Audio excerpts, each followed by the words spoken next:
Samy et Julie voyagent tout seuls. Les personnages de l'histoire.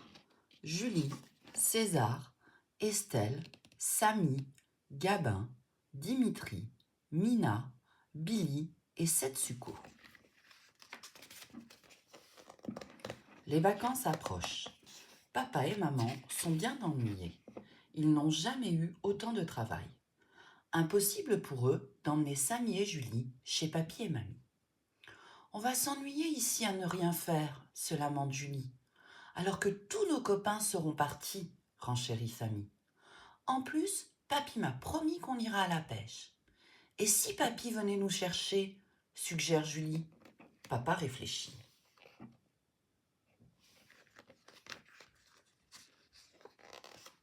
Soudain, maman a une idée formidable. Une amie lui a raconté qu'il existait un système permettant de faire voyager les enfants seuls par le train. On prendrait le train tout seul, sans parents, s'écrie Samy qui n'en croit pas ses oreilles. Rassure-toi, lui répond maman, vous serez dans un groupe d'enfants accompagnés par des adultes.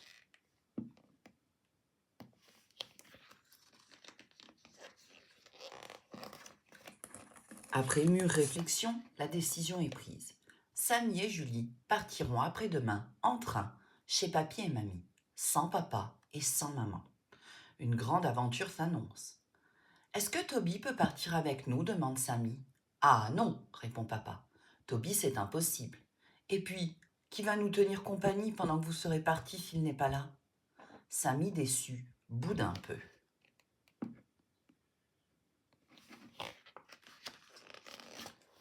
Le grand jour est arrivé.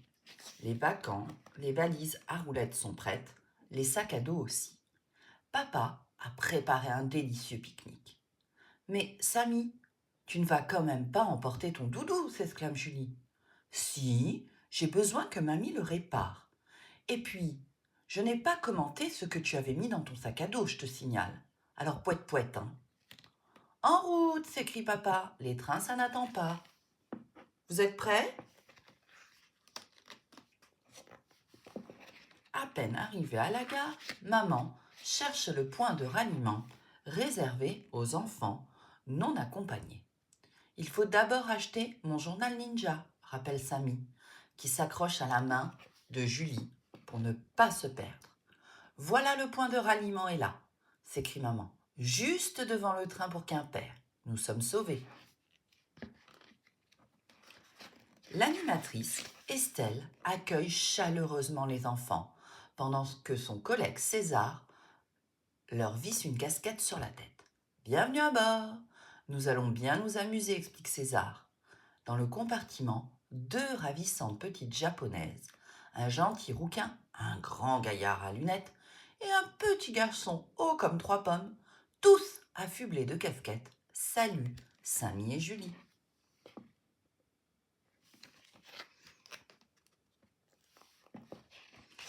Ouf! Essoufflé, rouge comme un coq, papa arrive à temps avec les journaux de Samy et Julie. N'oubliez pas, vous descendez à Redon. C'est un arrêt après Rennes. Papy vous attendra sur le quai, répète maman pour la 47e fois. Madame, ne vous inquiétez pas, la rassure César. Vos petits retrouveront leur papy sans encombre. Les au revoir sont difficiles.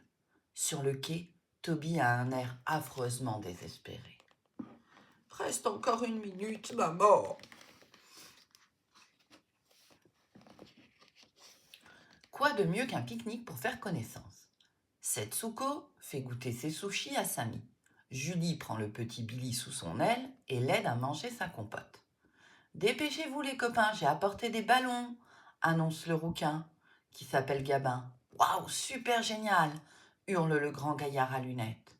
Chut, le calme Estelle. Ne dérangez pas les autres voyageurs.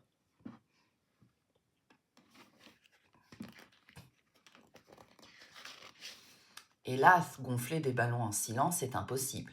Chacun souffle de toutes ses forces quand, paf, le ballon de Gabin éclate. Quelques secondes après, bzzz, le ballon de Samy file à l'autre bout du wagon et vient s'écraser sur le journal d'un moustachu un peu grognon. Serait-il possible d'avoir un peu de silence? Râle le moustachu. Les enfants sont soudain muets comme des carpes. Faisons plutôt une partie de mistigris, chuchote Estelle. Jouer aux cartes ne fait pas de bruit. Dans un silence parfait, la partie commence. Devant Setsuko, Julie, Mina et Samy, les pères se multiplient. Quand tout à coup Gabin s'écrie « Mistigris, tu as perdu Dimitri !»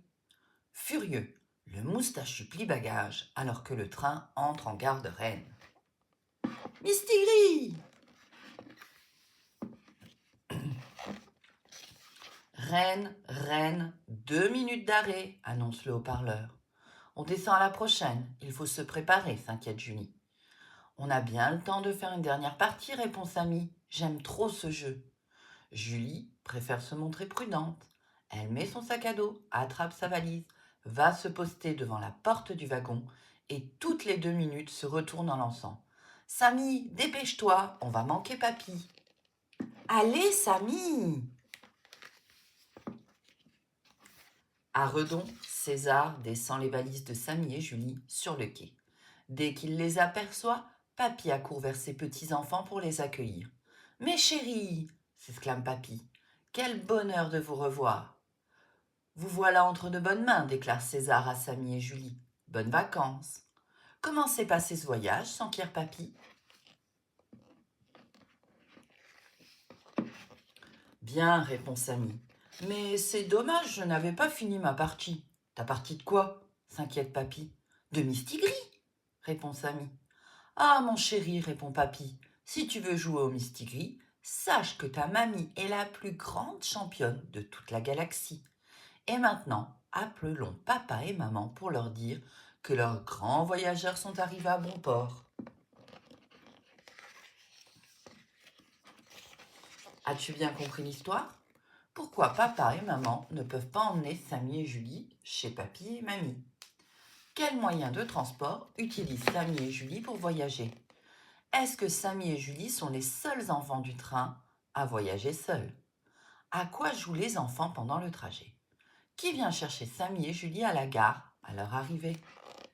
Et toi, qu'en penses-tu? As-tu déjà pris le train? Tout seul ou avec tes parents? Quelles sont les choses que tu veux absolument mettre dans ta valise pour les emporter avec toi en vacances? Quand tu rencontres des enfants que tu ne connais pas, est-ce que tu es timide? Aimes-tu jouer aux cartes comme Samy? Quel est ton jeu préféré? Quel est ton moyen de transport préféré? C'était Samy et Julie voyagent tout seuls.